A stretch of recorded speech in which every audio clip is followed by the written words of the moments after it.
heitir Ragnar. The two of us here in the front. My name is Matti, and I've got Ragnar here, my co-pilot over here. Actually, my pilot, actually. We're going to be with you for the next 3 or so hours and doing a tour of the city. When we're driving, we have to have our seatbelts on, so please buckle up.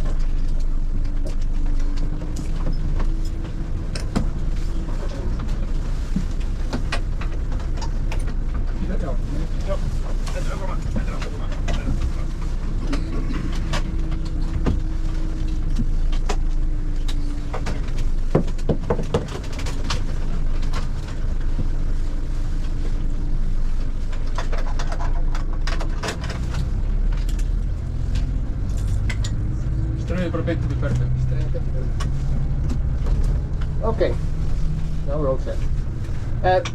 Again, Matti and Ragnar over here will be with you for the next approximately 3 hours or so. The tour will go basically as follows. We will be, of course, leaving from here, and our first stop will be the observation platform at Pearland, or the Pearl.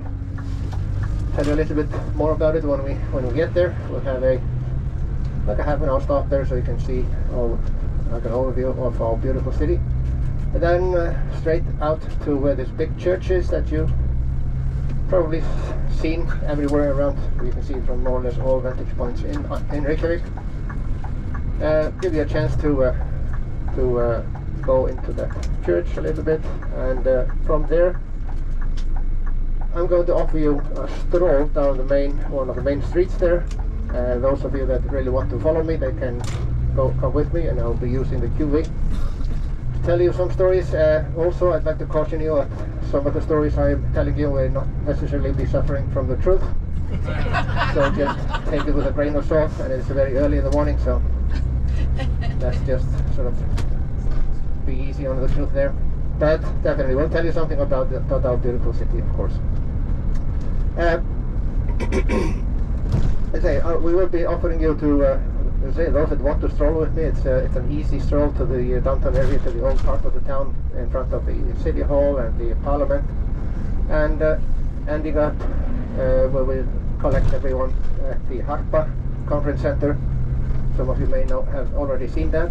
Those that are not do not want to walk with me or stroll, they can sit on the bus, and Ragnar, our driver here, will take care of you and take you all the way to the Harpa, and we'll collect everyone down there after this easy stroll, and then continue our tour later on. I'll give you the timings of that, and try to sort of chisel the information into your heads, into our hard drive, as they call it.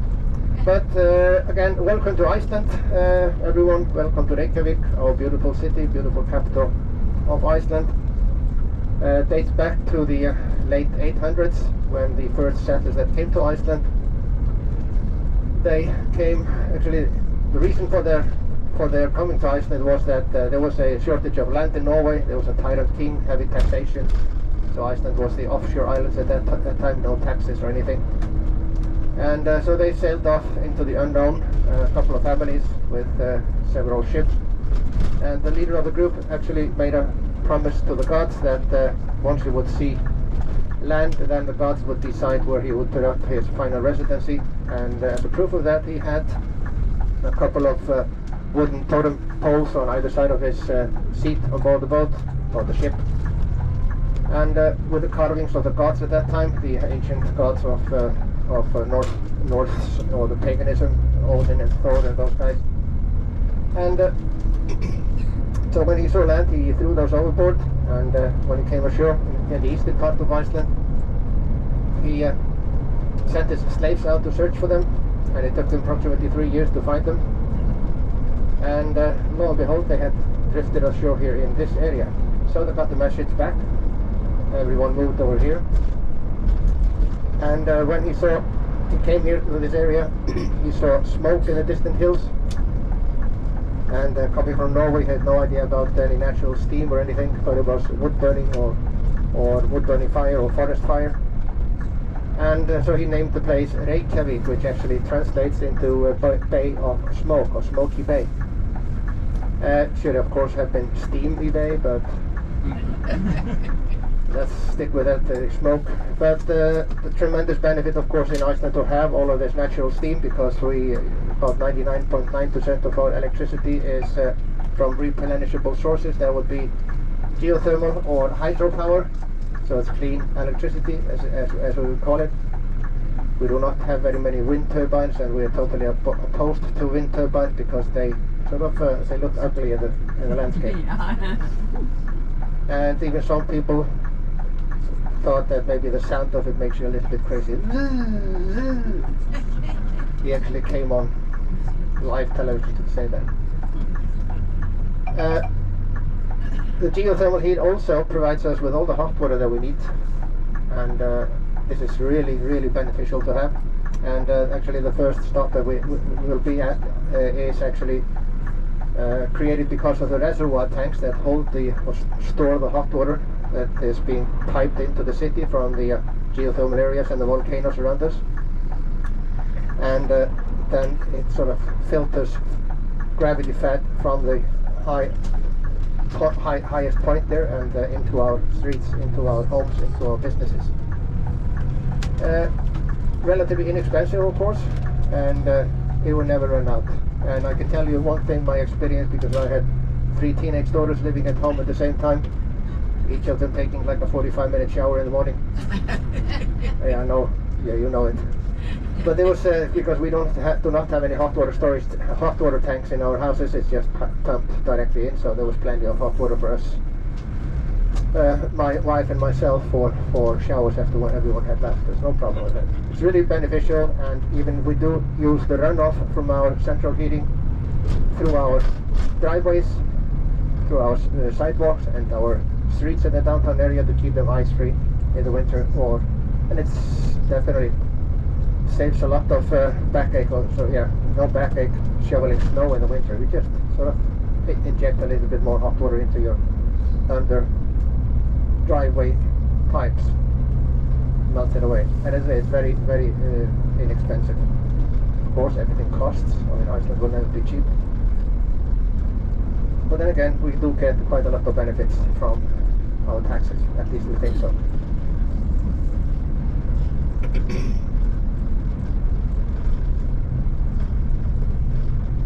Population in this area, roughly about 250,000 total, divided into 6 different communities.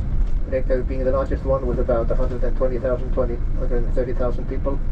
And it's 6 different communities, each with their own administration, city council, mayors and all of that. But there's a tremendous cooperation with transportation and logistics and all of that. Total population of Iceland is getting close to 400,000 people, as we have been told lately, but about 70,000 of those are foreigners living in Iceland that have come to Iceland over the last, well, let's say 10-15 years or so. And it is very easy for people from the European Union to come to Iceland to work. There is a bilateral agreement between Iceland and the EU, the European Union, that the workforce can move freely between us and them, so people can come here. They can go to the registrar's office, get a social security number, and start working 15 minutes later. And there is virtually no unemployment. We need more people actually here just to keep the economy going. But so many people are working in the service industry, that is the travel industry, because there is a tremendous growth in the number of visitors coming to Iceland. Approximately 2.5 million visitors coming to Iceland this year, out of a population of 400,000. You can just imagine it's like almost 7 times the population of Iceland. Also the construction industry, there is a lot of construction going on to accommodate all of those people that are coming to Iceland, and also the ones that are moving from the smaller villages around Iceland coming into the capital area or the urban areas. So there's a lot of construction going on, and we sort of still have a long way to go to catch up to the demand of accommodation. Towns and villages are breaking new land for accommodation for houses and businesses. One thing also, if you have any questions, no problem, just ask. Most of the time we're able to answer them. Sometimes we have to call on Mr. and Mrs. Google, call a friend, or just create a silly answer. I mean, no problem with that. So. But we'll get there somehow. There is a saying in Iceland, and we're very casual about how we, and informal.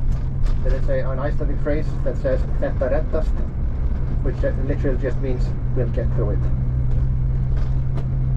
We have had to adopt to a certain sort of, I'm not saying carelessness, but sort of an informal thing, because we have to go through difficult times in the winter very often, natural disasters, and we're still waiting for one of our most notorious volcanoes to blow its top. But we know that in the end, of course, everything will be fine. So we have to adopt to this. Some people, they say that we're very careless in how we do things, but we very often have to just adopt to take it on the chin and move on.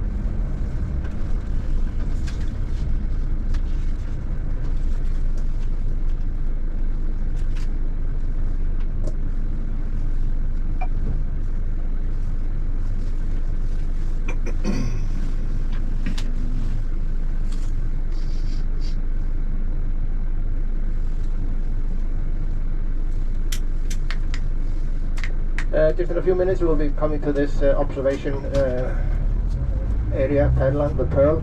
We'll have half an hour there. You can go up to the 4th floor, and there you can walk around and sort of see the like a panoramic view of the city and the surrounding areas, the mountains and everything. If you look sort of to the the southwest, you can call it that way, you will see like a pyramid-shaped mountain.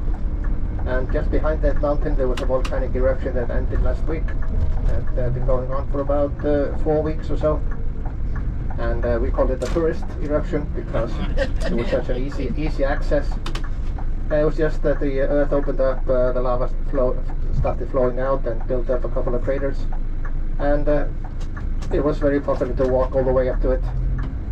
Of course, we have I sometimes say the last idiot still hasn't been born. There were people actually walking on the fresh lava, and the crust had only maybe solidified maybe 2 or 3 inches underneath. It was glowing red hot, between 12 and 1400 degrees Celsius, which actually would sort of ruin your day if you would step through it with barbecue.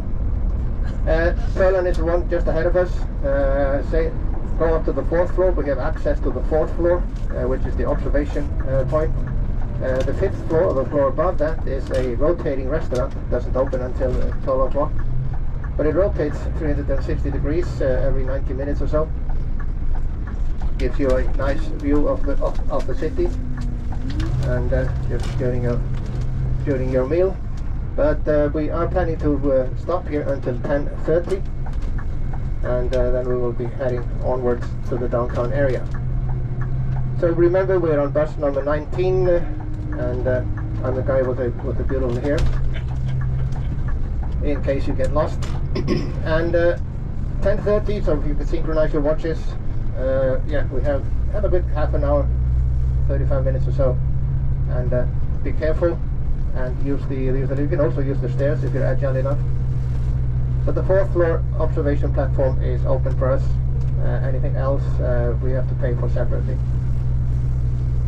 Because there are other exhibitions. There's an exhibition, there's an ice cave. There's like an Aurora Borealis or the Northern Lights experience in there as well. But as I say, that has to be paid for separately. Okay, Så kan jag bara här. Our driver is going to drop us off in front, and then he will move the bus, and as I say, just remember, we'll line the buses up here where the others are, so to pick you up. 10:30, 10:35 or so. Again, if there are any questions, fire away, and again, I'll try to create a sensible answer for most of you.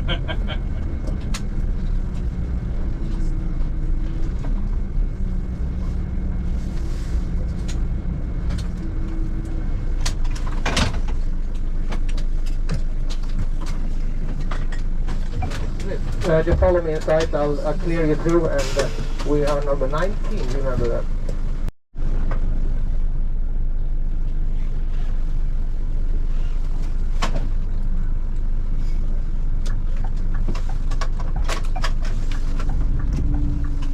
Okay, this is a nice observation platform, definitely, and it's a nice building. It was opened, I think, 1991. There were hot water storage tanks here, or reservoir tanks here, built shortly before the Second World War, or around the Second World War. And we started heating up our homes here with geothermal heat in the late 1930s. And as I say, tremendously beneficial for us to have all of this hot water clean enough for teenagers to almost drown themselves in it. But as I say, and during the energy crisis that so many were suffering, of course, suffering through over the last 2 or 3 years, it's not been affecting us tremendously. And also because of all this electricity and abundance of electricity that we do have, most of the vehicles imported into Iceland are now either plug-in hybrids or EVs. So that's the you'll see a lot of Teslas and Kias and Hyundais, even Mercedes-Benz and Audis, completely electric. Our next stop will be at the church, at the Hallgrímskirkja Church. This church is actually sort of dedicated to one of our most beloved poets, Hallgrímur Pétursson. Hallgrímur Pétursson actually was a priest in Iceland, was born in 1614, died in 1674 if I remember correctly. And he wrote the hymns of Passion. That's his most famous poems. And this is 50 hymns, and they depict the Passion of Christ during the day, for the days leading up to the crucifixion. And this is recited always here in every church, all of these 50 hymns before, or the sort of the week leading up to Easter. And as he's considered sort of a literary genius from the 1600s. And inside the church there is a statue of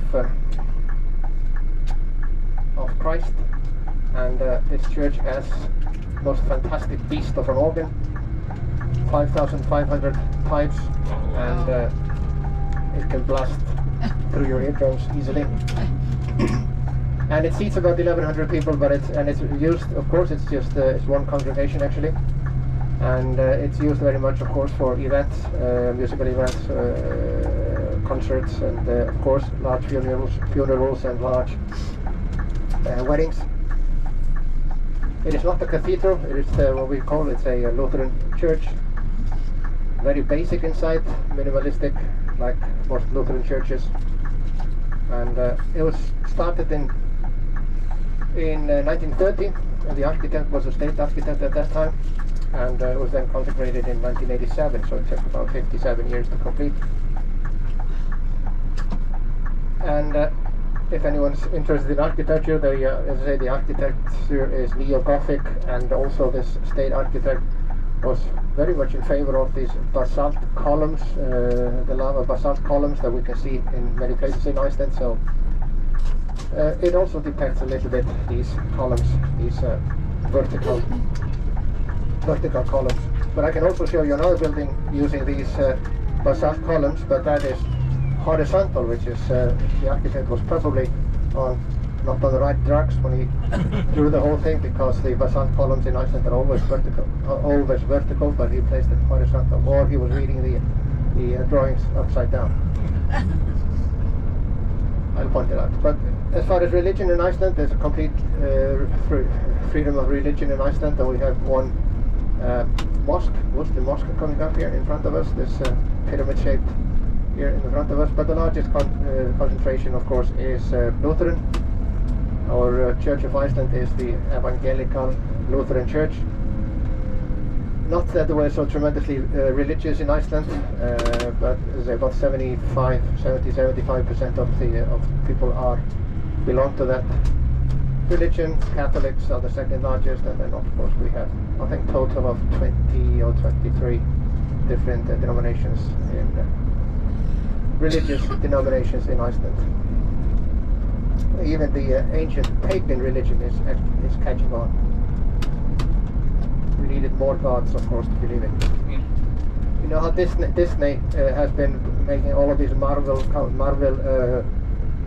movies about, and of course so many of these superheroes, of course, are the ancient Norse gods, Odin and Thor and Loki and all these guys. So at least they can find something useful here in Iceland. But one of the sort of largest or the biggest growing industries in Iceland is filming, movie making. Many of the Hollywood blockbusters and also movies everywhere in the world have been shot here over the last few years. True Detective, we had Jodie Foster living here for 6 months because the series 4 of True Detective was filmed here last winter. It was supposed to take part in Alaska, and it's in Alaska, but so they had to take many villages in Iceland and actually create an Alaskan village out of them. But as I say, it's a big business in Iceland. Most of course, because they do get a tax incentive, they get some refund of their VAT here by coming to Iceland. But it's a growing business. Also shooting commercials, automobile commercials, fashion modeling, using the exotic locations. You can get very, very close to the glaciers or to the volcanoes or to the waterfalls or whatever. So it's a short distance to many of these exotic locations.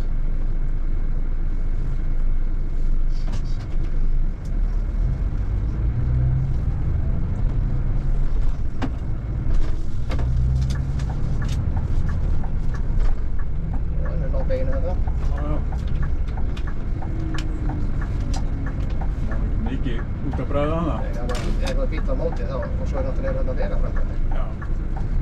Það þrengingar, náttúrulega bara dagur í stuði.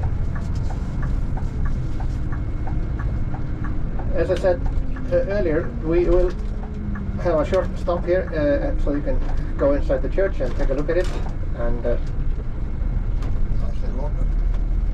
And then we will gather up again in front of the bus, and those that want to walk with me sort of down to the downtown area, listen to some silly stories, answering some silly questions. Feel free to do so, and the rest can go with the bus, and the bus will go, or bus driver will go actually to the Harpa Cultural Center, and people then can on their own stroll through the downtown area.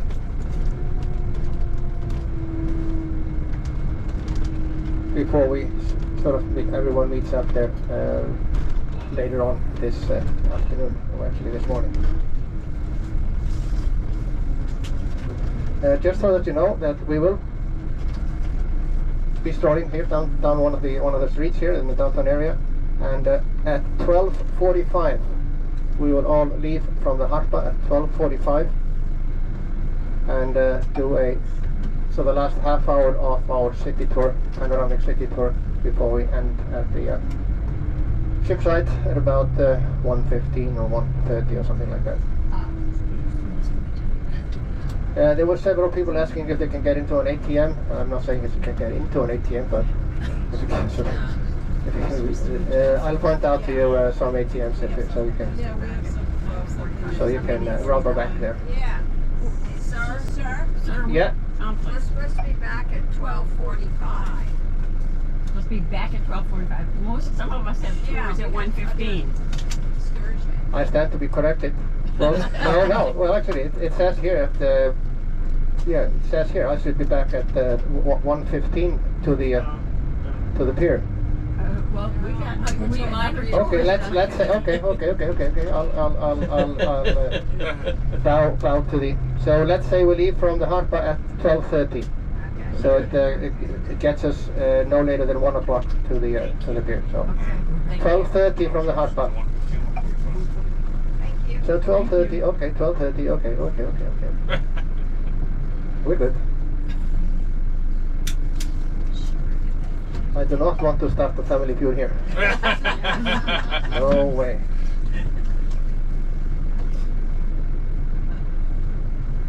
Hvað heitir það? Ég heyri það. Alga fínt, ég á að vera mætt 1:30 til að fara í Skælagang. Já, ég var að mættur 1:30, ég var mættur 1:45.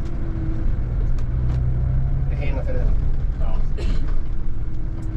And as I said earlier, when we stroll here down this main street here in front of the church, then we will be using the QV, or if anyone doesn't have it, he can stand next to me, so I'll try to speak so we can. Just to mention one thing, of course, we'd like to brag a little bit. I mean, we are better than some others.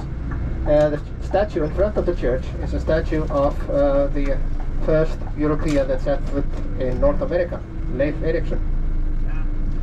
Leif Erikson, this was actually, the statue was given to us by the American people in 1930 when we were celebrating 1,000 years of Parliament.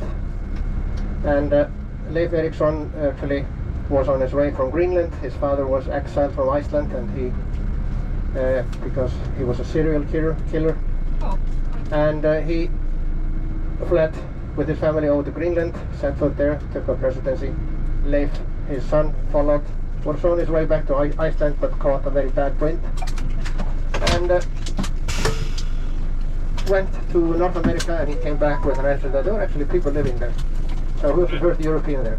Again, give you about 10 minutes here, and then let's sort of gather up here after that before we set off walking. And those that do not want to stroll with me or have physical difficulties with that, they can ride with Ragnar all the way down to the harbor.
Sir?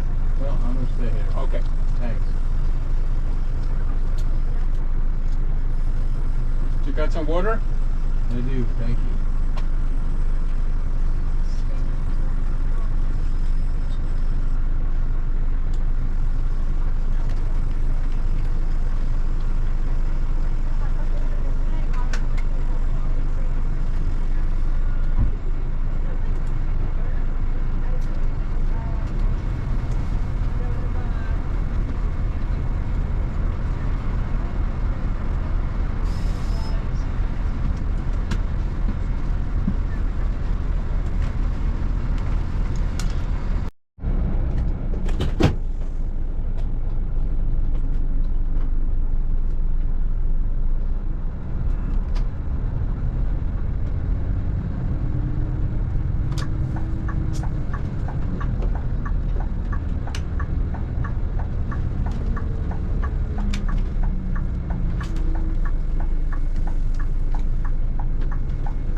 decision to just go. We're within the 20% limit.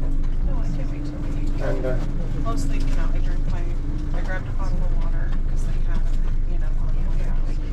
again, we are, like I said, just going to do a sort of a swing through the downtown area, out to the main port harbor area, along the university area, the domestic airport, and then past the house, and then we should be, well, definitely before 12, around 12:30 back ship sites. And if anyone asked, I said there was a tremendous pressure from the passengers to get back before happy hour. Right. Before lunch anyway.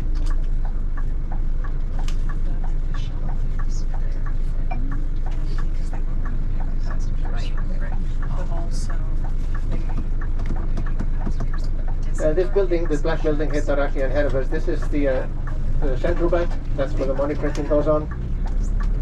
And they're supposed to control the economy and control our inflation. And say the central bank. Again, this building here with the rocks, this is the National Bank, and or one of the largest banks anyway here in Iceland, and also will be housing a couple of the ministries. A statue on the hill coming up on our left-hand side, that is a statue of our first settlers, first residents in Iceland, Ingólfur Arnarsson, who came here in the 870s, gave us the name of Reykjavík. And again, as I said, many of these new buildings here, these are all constructed on reclaimed land, so the waterfront was much further inland when the first people came here. There are no railroads in Iceland, but there is one locomotive stationed here on the waterfront, and this locomotive was actually used to pull like on rails when they were building the breakwaters. They had a quarry in one of the hills further away, so they built a railroad. They had a locomotive to assist with that. But rails or railways are not in Iceland, and they would probably be much too expensive to construct those because the population isn't large enough to justify that. Again, ladies, I mentioned this penis museum down here on our left-hand side here down in the basement. As I say, if you want any comparison, then by all means, it's very cheap.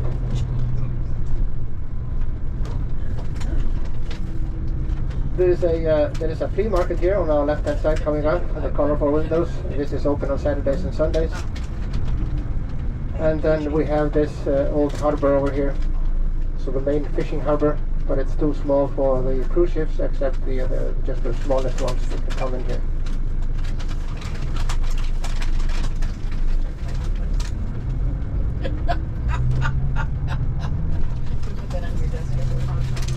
But the fishing industry, as I mentioned earlier, also is very important to us. And but it's a high-tech industry. It's not sort of this romantic, like the old man in the sea, where you go out on your own boat and you look and a hook and a sink and catch fish. It is highly technical, and the largest boats, the largest trawlers, they go out for several days or even several weeks, process things on board, and then bring the whole thing ashore. And just coming into the bridge of many of the big trawlers, it's like coming into the Starship Enterprise, if you can imagine, with several dozens of monitors and all sorts of equipment to try to find the fish. And they are so accurate that they can detect any type of fish, any species, more or less. And I asked one of the captains once I went up to the bridge, how accurate they were, and how actually he would use them. He said they're so accurate I can even detect the gender of the fish. And he did not say that with a tongue-in-cheek but the thing is, of course, in many of these fish species, the female is more valuable than the male because of the eggs. In the Orient, especially in Japan, they pay a high price for fish eggs. It has to do something with their potency, I don't know. But they pay a high price for fish eggs, which are used in sushi and other items. Of course, dry docks dotty area, and it is becoming one of the more popular areas in Iceland, in Reykjavík actually, to be at the waterfront. They're renovating many of the buildings, many of the pack houses, many of the storage houses. They are turning those into studios, into galleries, into restaurants, into cafes and whatever. So it's a popular place to sort of walk around and just enjoy. There's also a maritime museum here and many of the vessels, and if you're lucky you might even see them hauling in the catch of the day.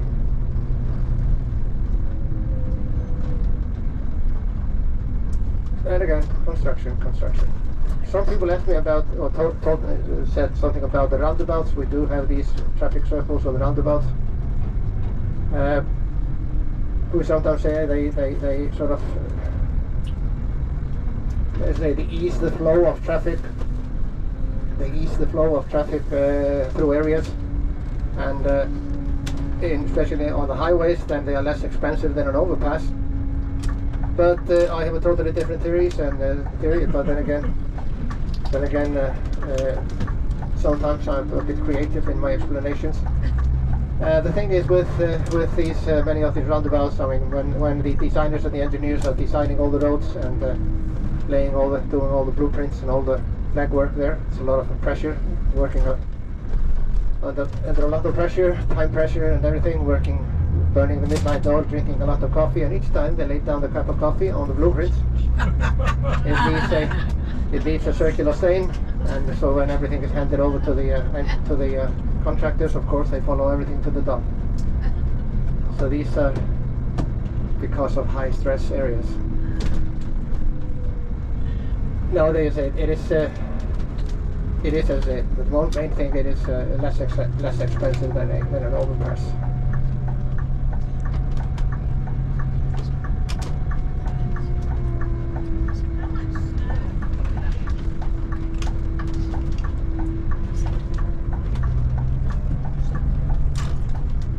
Iceland was heavily occupied during the Second World War. The Brits arrived here in May of 1940, and they brought with them, of course, a lot of equipment, and they did also many of the cadets had no idea where the bloody hell they were going. They were told when they went onto the battleships that they were going to an island out in the middle of the Atlantic, and what did they think of that? Bermuda. So there was sort of a very strange looks that they got on their faces when they were told they were going to Iceland. But then, of course, to cheer them up, the officers told them, well, think about it this way, lads. When you come to Iceland, there will be a blue-eyed blonde maiden waiting behind every tree. So when they came ashore, they said, but where are the bloody trees? So it was a bad decision. But then again, it was actually the Second World War, and I'm sorry to say that we did profit actually quite a lot from the Second World War, even though we lost some people and some boats. But they needed a lot of helping hands to construct the barracks and accommodation and living quarters and all of that. So they hired a lot of Icelanders, and for that, at that time, we were rather dirt poor. I mean, shortly after the Great Depression and all of that. So, and they paid salaries in money, in real money, not in just sort of debit and credit with the locals, with the local merchant. And so a lot of people moved from outside areas, from around Iceland into the occupied areas where there was a lot of work to be done. And the unemployment went from high to very low. At that time, of course, we had to, again, there was a housing shortage, so of course a lot of construction were going on, so we always seem to be chasing our tails on that. We're always sort of behind on accommodation construction because people are very mobile, moving around. But the Americans took over the defense in Iceland about a year and a half later, and but for a while there was about 70,000 military personnel stationed in Iceland at the height of the war. The Americans were here until 2006. They were actually, during the height of the Cold War, they were monitoring Russian U-boats and bombers, or Soviet bombers and Soviet U-boats traveling through the Atlantic, and had about 10,000 military personnel stationed at one of their naval bases here. and then of course radar monitoring all over.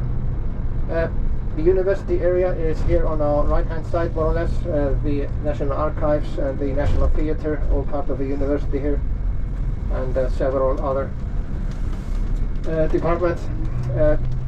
I mentioned earlier that education in Iceland, there's no tuition if you go to university or if you go to college. You have to pay a sort of a small registration fee, but and of course pay for your books. But then again, as I mentioned, there is no such thing as a free lunch. Of course, it comes from our taxes, but still, at the same time, it makes it possible for everyone actually to attend university or college.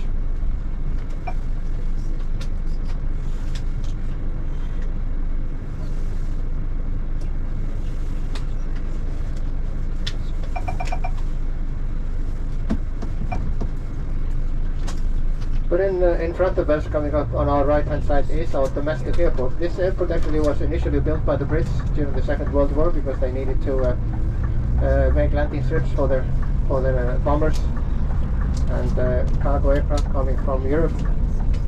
Now it serves only the domestic flights, internal flights within Iceland, and we can fly from here to the Faroe Islands and to Greenland as well.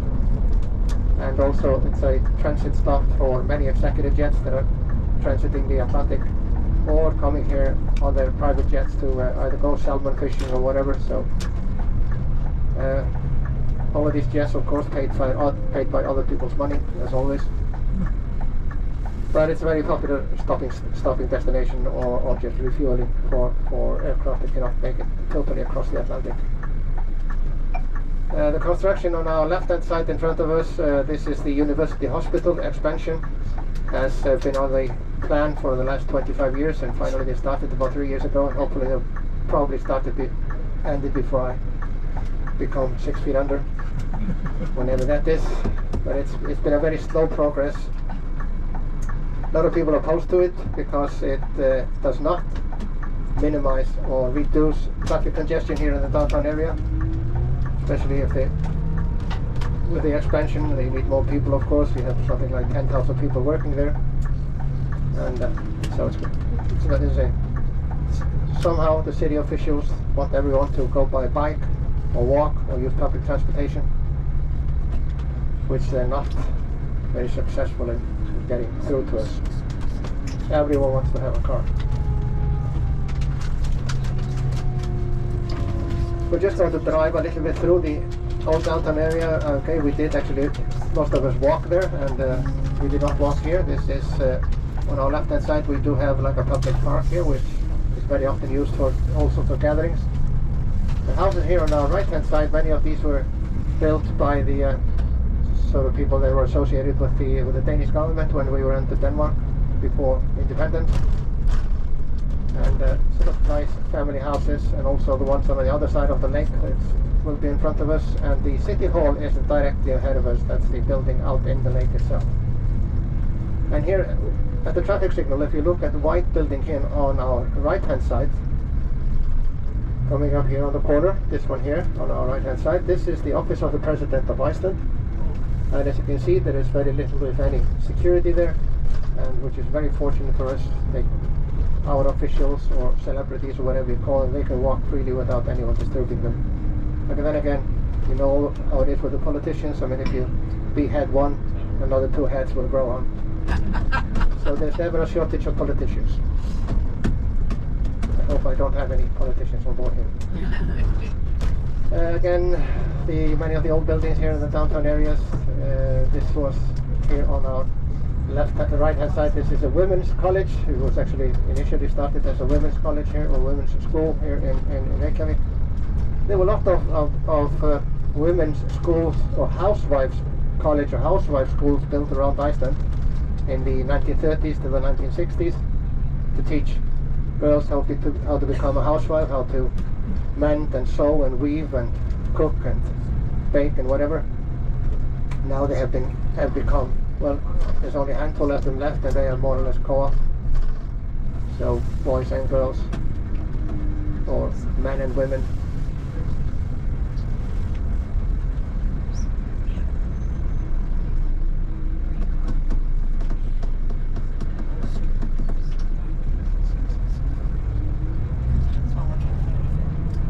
And again, to point out the white building here on the other side of the traffic signal here on our right hand side, that's the office of the Prime Minister and the seat of the government. That's where the government tends to meet up to make decisions. And again, very little security, very little,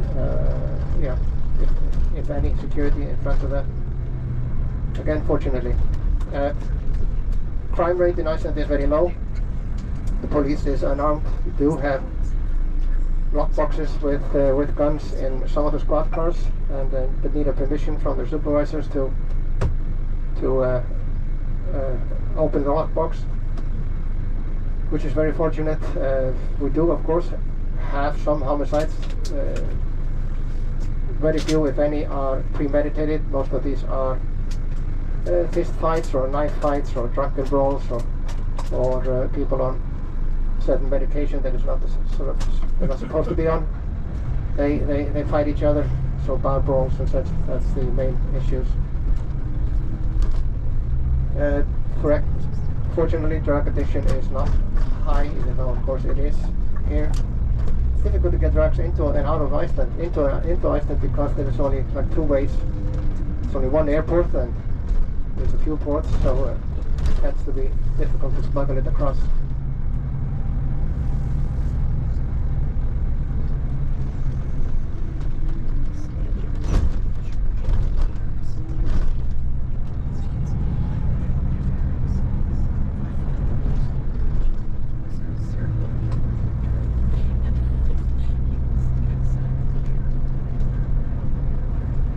Very popular here, sort of along the seashore to seashells, on the seashore. You know, the seashore to hike or walk or bike or whatever. And coming up on our left hand side, the way you see all the people there, this is the Sun Voyager. This is a monument or a sculpture, sort of to depict one of our Viking ships, if you could think about it that way, sailing towards the sun or into the unknown, like the first settlers and the Vikings that really sailed out into the Atlantic, into the unknown. And some people actually think that Iceland was settled by Vikings. Yes, there was during the Viking era, but these were not Vikings in that sense. These were for the most part farmers seeking better land and seeking options, possibilities to settle down with their farms, with their families, and just. So we went through difficult times in the 1200s, from about 1220 until 1260. There was a civil war in Iceland. Many of the most powerful families were fighting, of course, over land and wealth and power and marriage and all of that. So it was so bad that we finally had to give up our independence to Norway. And we signed a treaty with Norway in 1262, where we totally gave up our independence. And it wasn't until 1944 that we finally maintained it and got it again. And to sort of educate you on how difficult it was in Iceland, difficult climate, volcanic eruptions, and all of that, then it's estimated that in 930, when the Iceland Commonwealth was founded, about 50,000 people lived in Iceland. In a census done in the early 1700s, population was still only 50,000 people. So over 750 years there was no increase in the number of people living in Iceland. We did have a little ice age from the 1300s until the 1600s. A lot of people died, of course. Only the strongest survived, both as far as livestock was concerned and also as far as people were concerned. So it was difficult times. We were one of the poorest countries at the end of the 19th century, one of the poorest countries in Europe. But still, education was relatively high. Everyone was literate or could read and write. So when things started to get a little bit better, we were quick to adopt, and are now considered to be one of the with one of the highest GNP in the world. We're in the top 10 in gross national product.